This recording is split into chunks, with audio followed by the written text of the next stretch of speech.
Saudara-saudara, salam. Saudara-saudara yang terkasih, salam damai sejahtera. Saya berharap saudara semua sahabat yang baik dimanapun berada dalam keadaan sehat dan berbahagia. Kali ini saudara-saudara, kami mau sampaikan tentang suap pungli di dalam kegiatan kerohanian keagamaan. Apakah yang dimaksud dengan suap, pungli, korupsi, dan gratifikasi itu? Apakah itu sama? Saudara-saudara, mari kita pengertiannya satu persatu kita pahami. Suap adalah membayar kepada orang atau kelompok atau organisasi atau pemerintahan atau penguasa agar melakukan sesuatu yang menguntungkan pemberi suap itu.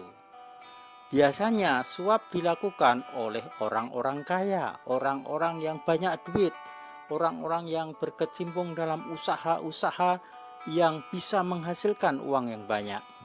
Pengusaha-pengusaha misalkan, tapi juga pejabat-pejabat. Saudara-saudara, itu yang terjadi. Kalau pungli itu adalah pungutan di luar ketentuan yang sudah ada. Biasanya ini lebih besar daripada jumlah yang sudah ditentukan. Misalkan, contoh yang sangat sederhana, biaya atau karcis masuk suatu tempat wisata ditentukan oleh pemerintah daerah 10.000 per orang.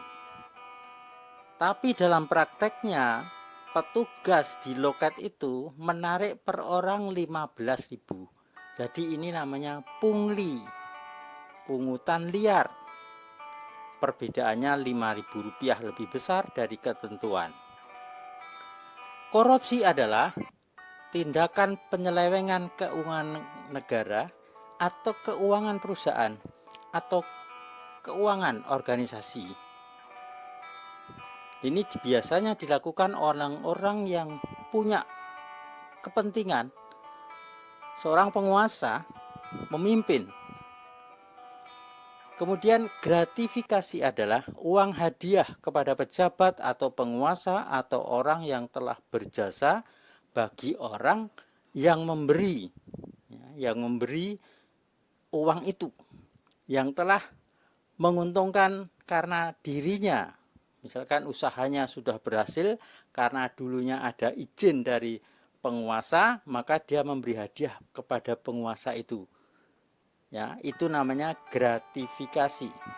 Saudara-saudara yang terkasih, suap, pungli, korupsi, dan gratifikasi merupakan tindakan dosa digunakan untuk tindakan dosa selanjutnya. Misalkan untuk beli narkoba, untuk beli jasa wanita, pemuasek, untuk beli senjata, untuk pemberontakan, untuk biaya tur ke luar negeri, beli barang-barang mewah, dan sebagainya. Kitab suci mencatat sejumlah kasus suap dan pungli di kalangan umat beragama. Saudara-saudara yang terkasih, saya mulai dari kegiatan para nabi yang melakukan tugasnya saat itu. Saya bacakan dari kitab 1 Samuel 8 ayat 3. Namun anak-anaknya tidak hidup menurut cara hidupnya, malah mengejar keuntungan secara tidak jujur dan menerima suap serta memutarbalikkan keadilan. Saudara-saudara yang terkasih, ceritanya begini. Ketika Nabi Samuel sudah tua, maka digantikan oleh anak-anaknya. Tetapi ternyata anak-anaknya ini setelah melakukan tugas kenabiannya, hidupnya tidak sama dengan hidup ayahnya yang taat kepada Yahweh Elohim sesembahan mereka. Tapi malah mereka itu melakukan kebalikannya, yaitu melakukan kejahatan dengan dikatakan mengejar keuntungan secara tidak jujur dan menerima suap serta memutarbalikkan kebenaran. Inilah saudara-saudara bukti di dalam kitab suci bahwa suap telah membelokkan kebenaran, memutarbalikkan keadilan, menutup kejujuran dengan kebalikannya, kebohongan, terjadi di antara kegiatan para nabi. Aneh saudara, tapi ini nyata. Dengan demikian, kita melihat di sini para nabi, anak-anak Samuel ini, ketika menyelesaikan masalah-masalah keagamaan kehidupan mereka, Bani Israel, mereka memberikan suap kepada nabi-nabi keturunan Samuel ini. Karena suap itulah perkara yang seharusnya dimenangkan oleh yang benar, tapi dibalik yang benar malah disalahkan, mungkin dipenjara, dan yang menerima suap yang salah malah dibebaskan. Ini terjadi sehingga diputar balikkan kebenaran. Itu salah satu contohnya, saudara. Nah, bagaimana kalau dengan kegiatan keagamaan sekarang ini? Apakah mungkin suap terjadi? Terjadi, saudara-saudara. Ada yang terang-terangan. Misalkan kelompok pendeta, penginjil, atau tokoh rohaniwan lain disuap untuk mendukung partai politik tertentu, untuk mendukung calon-calon pemimpin-pemimpin daerah dalam pemilu. Bisa juga itu terjadi, saudara-saudara. Atau para kelompok organisasi kependetaan ini disuap untuk mendoakan kelompok-kelompok tertentu atau mendukung kelompok-kelompok tertentu, dan ternyata kelompok tertentu itu tidak sesuai jalur yang benar, tapi karena suap itu dilakukan, atau mungkin ditekan sambil dikasih uang suap. Bisa juga, saudara-saudara. Kemudian ada juga suap yang terselubung di dalam kehidupan kerohanian keagamaan. Orang-orang yang kaya yang banyak mensponsori kegiatan-kegiatan kegerejaan misalkan, itu biasanya diusahakan oleh pendetanya, gembalanya itu untuk dapat posisi dalam struktur organisasi. Setelah menduduki posisi, biasanya kalau rapat-rapat, suara orang-orang kaya yang banyak mensupport kegiatan kegerejaan ini didengar suaranya. Misalkan di situ ada masalah kasus khusus, kemudian semua suruh berdoa. Kemudian ada orang yang berdoa, tapi orang itu miskin, tapi dia betul-betul menyampaikan suara Tuhan. Kemudian orang kaya ini tanpa berdoa, tapi mereka usul juga untuk menyelesaikan masalah. Kira-kira mana yang diterima? Menurut pengalaman, yang diterima suara orang kaya ini, sedangkan orang miskin tadi suaranya diabaikan. Nah, ini contoh-contoh, saudara, suap di dalam aktivitas kerohanian keagamaan. Kemudian contoh berikutnya, saudara-saudara, suap memutarbalikkan fakta atau kebenaran. Contohnya, saudara-saudara, ketika Mesias yang disalib itu sudah dikubur dalam sebuah gua, ditutup dengan batu, kemudian disegel, kemudian dijaga para prajurit. Prajurit ini suatu saat pada hari yang ketiga, ketika Mesias yang disalib itu bangkit, dia melihat malaikat turun membuka pintu kubur itu dengan cahaya kemuliaan seperti kilat, dan mengatakan, dan para prajurit ini dengar bahwa Yesua yang sudah dikubur ini sudah bangkit seperti yang dia sudah katakan. Para prajurit ini dengan ketakutannya melihat malaikat itu. Kemudian setelah malaikat pergi, para prajurit ini langsung menuju kota, berlari menuju kota, kemudian menceritakan kepada orang-orang bahwa Yesua yang dikubur itu sungguh-sungguh bangkit, saya melihat sendiri, malaikat membukanya, dan seterusnya. Tapi ketika imam-imam kepala, orang-orang Farisi mengerti, mendengar itu, para prajurit ini langsung dikumpulkan. Kemudian para imam-imam kepala ini mengeluarkan sejumlah uang perak untuk menyuap prajurit-prajurit ini dengan pesan begini, saudara-saudara, Katakanlah bahwa para muridnya mencuri dia dan datang pada malam hari sementara kami tertidur. Jadi para murid atau prajurit-prajurit ini disuruh untuk memutarbalikkan fakta. Seolah-olah kubur Mesias yang disalib itu kosong, itu mayatnya dicuri oleh murid-murid Mesias tadi pada malam hari ketika mereka sedang tertidur. Nah, itulah saudara-saudara, suap memutarbalikkan fakta kebenaran. Dan akhirnya sampai sekarang saudara-saudara, kita melihat sekelompok orang Yahudi itu menolak bahwa Mesias itu bangkit, itu menolak. Dia mendengar apa yang dikatakan imam-imam kepala hingga sekarang, bahwa mayatnya dicuri oleh murid-muridnya sendiri pada malam hari. Jadi itulah saudara-saudara, demi uang kebenaran dibuang, diganti kebohongan. Apakah zaman modern ada? Ada saudara.